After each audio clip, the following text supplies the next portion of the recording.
Hello, good afternoon. Ria from Maisie Moo here. Apologies if my voice is a bit croaky. I seem to be losing it today. I finished this little purse during the week and posted it to my Facebook group, and everyone seemed to love it, and they all agreed that the size was fabulous for a bag charm, which is what this is for. I have just made a simple design with a gusset, so you can keep things in it, and I know you're going to want to know how big it is. I don't think you'll get a large wide pair of AirPods in here. You may need to increase the size.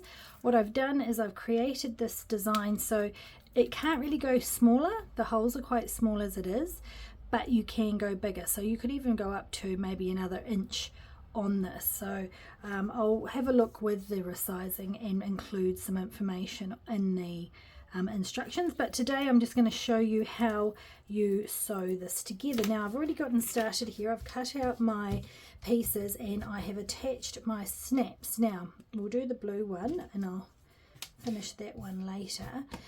What you need to do is just have your snaps so that it's there for the closure, 1 and 2. You're also going to be using some rivets. You could use snaps here if you want to, or even brads, but we'll do that at the end. Pop the handle on at the end just so it doesn't get in the way with sewing.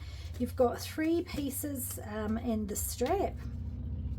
So what we're going to be doing is getting started by threading our needle with some embroidery floss. Now you may choose to use waxed cord, you can do so.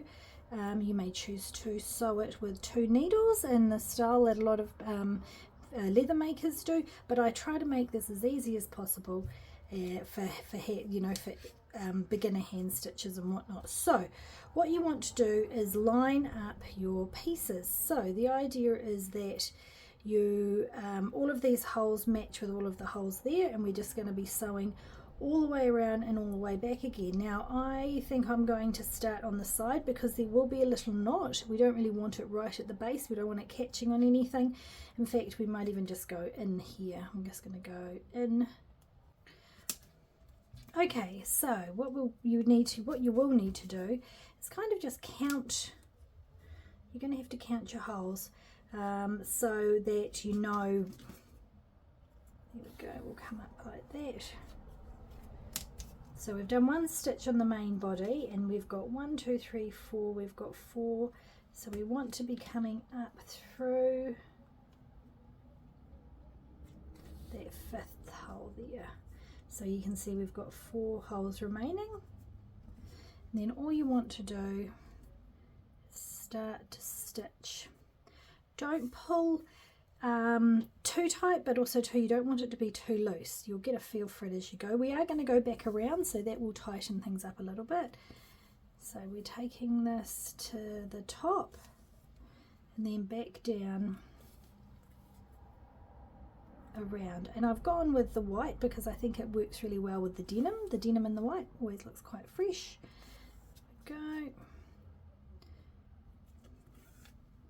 Okay, so you can see I've gone up and come back, so I'm creating a solid stitch to the top and back down, and then when you start to stitch around the corner, you want to try sort of bend your, this is going to come back out through either.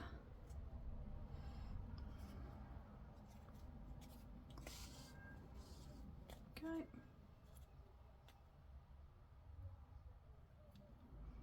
Okay, so you want to sort of be pinching it. If you wanted to, you could maybe use some clips, but really just using your fingers works fine. Everything's lined up, so that took me a little bit of time to do that. It's a few calculations that I had to do, but I'm really pleased with the final result.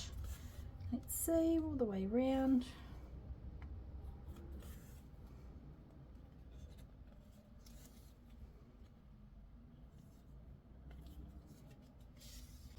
Okay, so see how we're getting that shape. So I'm just going to sew back up and then come back round.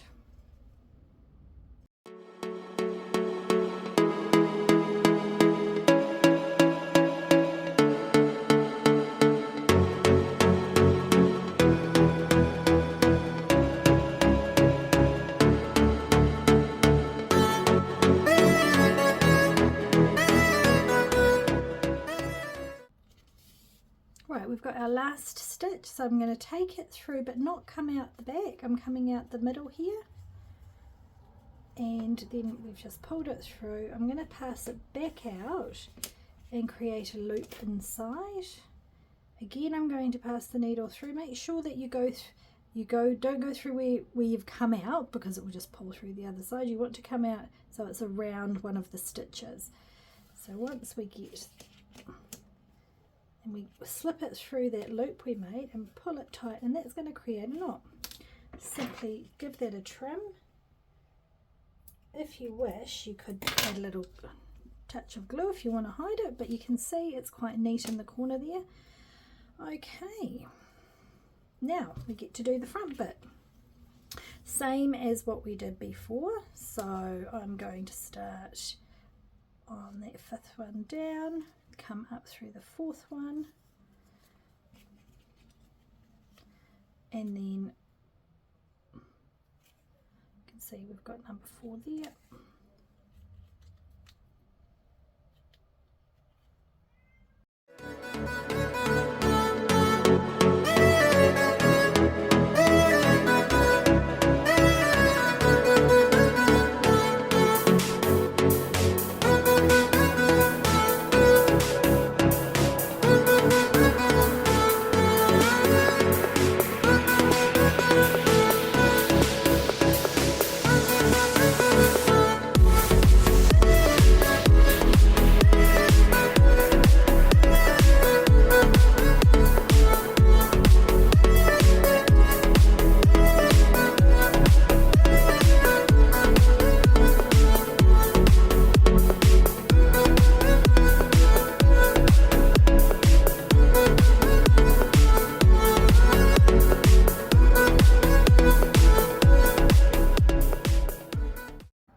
Then you simply want to just pass your needle through to create the loop after your last stitch is made.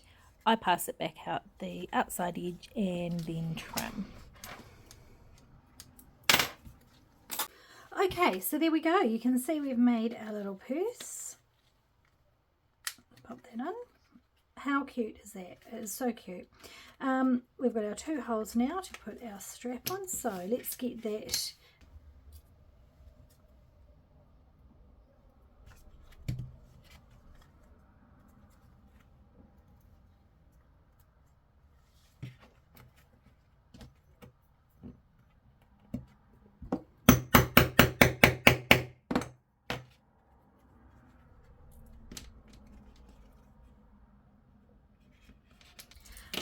Okay, so we put one side on, and if you are going to be attaching hardware, something, say for instance like this, we could try this one.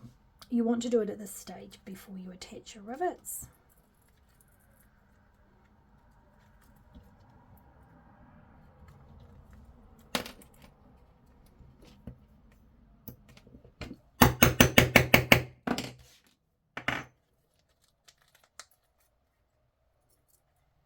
There we go, we've made our bag. So we've got our little blue one there. Let's get rid of this. We've got our little pink one. So I'm going to do this one here, little ice cream one. I thought that might be quite cute, see what it looks like in a pattern. And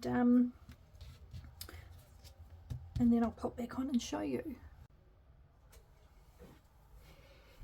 Okay, so we've finished all 3. How cute are they? I'm going to pop them on the shop now, so if you have any questions, let me know. There'll be the supplies are linked in the description and in the instructions, as well as instructions on how to cut holes. I hope you enjoy making these, and happy creating.